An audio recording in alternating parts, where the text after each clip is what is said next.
Okay, now something else I want to make you aware of is the concept of a captive portal.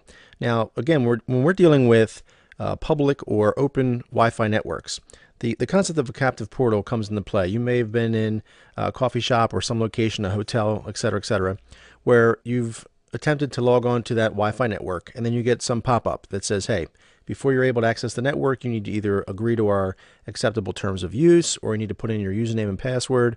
It might be your last name and your room number or whatever, if it's in a hotel, et cetera, et cetera. Once you put in those credentials, then it basically allows you to access to the network. So that captive portal can basically quarantine or put you into a kind of a walled garden and say, hey, you can't get any further until you authenticate. Once you do, then it allows you through and you can have full access to the internet and so forth. Well, those types of things are vulnerable to different types of attacks, again, depending upon the implementation. But one example would be packet sniffing.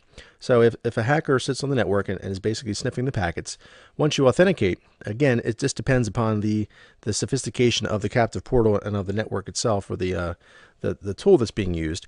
But if it's simply just looking for authentication by, let's say, username and password, well, it knows your IP address and it knows your MAC address. And once you provide those credentials, it says, okay, you're authenticated, off you go. Well, if someone is sniffing the network and they get your IP address and the MAC address, they could then, in turn, spoof both of those pieces and make it look like it's you. And as soon as they hop on the network with that IP address and the MAC address, well, the captive portal thinks that they're already authenticated, and it allows them to go through as well. So that's one method. Or they could put up a fake captive portal. Again, if you're in some type of coffee shop, there may not even be typically a captive portal in place, but you as the unsuspecting user would not necessarily know that. And if you see a pop-up and says, hey, you need to put in your username and password, 9 times out of 10, people don't think twice about it. They just go ahead and start putting those things in.